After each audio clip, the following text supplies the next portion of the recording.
one, I took a big break and I'm going to take from my studying, but I'm going to do a review today. And this is my new notebook where I'm writing all my reviews. And today we're going to review the one that I already read on my Kindle, which is called Dorothy and the Wizard in Oz. And this is by Frank Baum, and it's 148 pages, and it was published in 1908. This is the fourth book in the series, the Oz series, and this consists of a continuation of Dorothy and her adventures in the wonderful world of Oz. Now, Oz is not just a one place like in the Wizard of Oz that just takes place in one place. Let me show you the cover. I have it like right here. So, oop, no. There you go.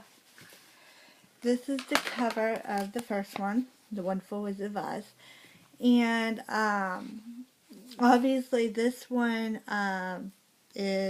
takes place in Oz. This one takes place in this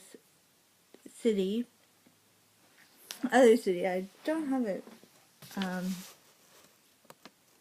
named, which is really weird. But basically there's an earthquake, and Dorothy and Zeb, I think his name is Zeb, is her cousin. Zeb is her cousin. She's visiting in California, and the earthquake falls, and Zeb and Dorothy go in, along with a horse named Jim, and Eureka the cat, which is Dorothy's pet. So she didn't bring Toto, and Toto's not in the second book or the third book, because the second book is not even about Dorothy. But this book is obviously, she floats to the center, and they find this like glass dome almost in the center of the earth almost, and they land on this place, and it's like a vegetable, basically a living vegetable, I don't know what you call it, living vegetable planet. I'm just gonna call it like that because it is kind of big. They have their own garden, which they don't even eat the fruits and stuff, but they also like plant themselves. So when they die or they get ripe or they get like spoiled, then they plant their seeds in to create the other like things. So there is this what is it called? There is the sorcerer who dies, but I'm not gonna tell you. Well, that's kind of a spoiler because you don't know that he whatever. Anyway, so there's the sorcerer, and there's this other guy who kind of comes along, and obviously these are they're vegetable people, so they like don't eat meat or anything, so it's really interesting. The next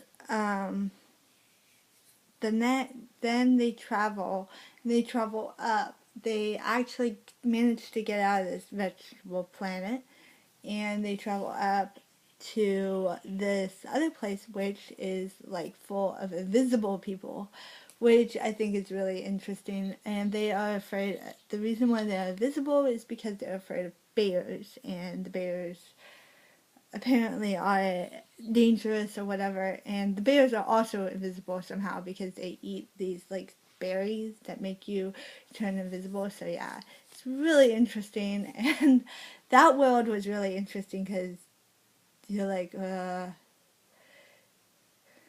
wonder if it's gonna like. I was wondering if the character, the people would say, am I really talking to an invisible person, or how is it like, how can I know that this person is a true person when I can't even see him? So yeah, it was really funny. I laughed like tremendously. Then we go into the world of,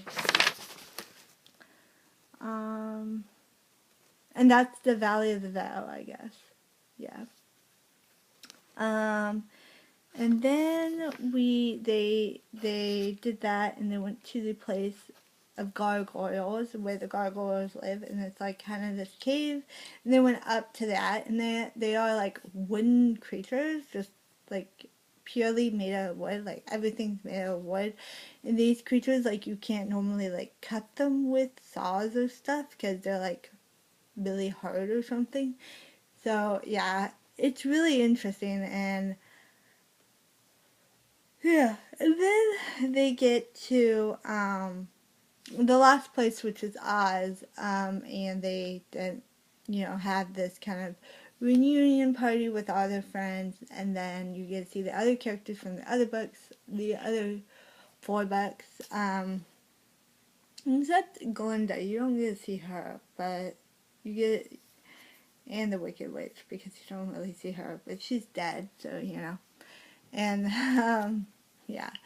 But you get to see like all the other characters, like the Scarecrow, the Tin Man, Bellina, the Wogglebug, the Lion, the Tiger, Sawhorse. Yeah, Sawhorse, I think, and the stuffed head, which was in the 3rd book, I think. But I don't remember what his name was. I really don't remember what his name was. I rated this a 4 out of 5. It was the best out of the books that I read, because The Wizard of Oz was 3 out of 5. It didn't really have that much story. It had a really good world building in it, like different characters and how they would act and everything, and different colors associated. Like The Wizard of Oz is more like color association. So we have like the colors of the different, like, east, south, west, and east, south, west, and north all have different colors, and Emerald City obviously has green, but the other characters have different colors. And in the plays, which I like to see the plays, they actually make it a point to wear those colors while they're doing the play. And in some of the other countries are very different, and they are very interesting. So now I'm going to read you a couple of quotes, other quotes. This one was actually more. This one was more. I guess it was more expansive because they went through 3 different places, 4 actually, but not including us, 3 different places that we've never been before, and I just felt like that was interesting, and how there's more places, kind of like if you go from Earth, you have the Earth, and then you have like countries within the Earth, so they're like traveling all this, you know, in Oz, in kind of Oz, the Oz fantasy world, but it's like so much more than just Oz, you know. So now I'm going to tell you about some quotes. So we have this quote is from the first part of it. It says, "But the rest of you," and this is when the king decides that they should die, and because that they should be destroyed, and so the party that Dorothy and her friends. "But the rest of you must be destroyed in some way, and you cannot be planted, because they do not waste horses and cats and meat people growing all over our country. I really like that quote, and I like this quote too. A couple other quotes. Right here. The advisors of the princess did not like this test, but she commanded them to step into the flame, and one by one they did so, and were scorched so badly that the air was soon filled with an odor like that of baked potatoes. It's hilarious because these things are vegetables, so I just had to get those. And we also met a man who was, I believe, on the way to like one of the like through passing. And they met a man, and he was like apparently he was from Earth. And this is what I think. You guys, if you've read it and you know what I'm talking about, comment down below what you think. But this man, while we were in passing, he was, selling items and stuff. But he was very like old, and I really believe that he was from Earth and that he fell. And it was really interesting because the child Dorothy didn't really believe it, and she was like, "It's not true," blah blah blah. She was like, "Oh, it's not true. I don't think that's right." And yeah. The next quote I'm gonna tell you about is this quote. It says, "When I am not hungry, I play with you all," and this is said the kitten elementarily. "But when my stomach is empty, it seems that nothing would fill it so nicely as a fat piglet." And this is kind of with the cat. Now, she does have a trial in Oz because they think that she's eaten a pig, and that's called murder. And, yeah, it's really interesting. I really like the series, and I hope you check it out. And have a great day, and happy reading. Bye-bye!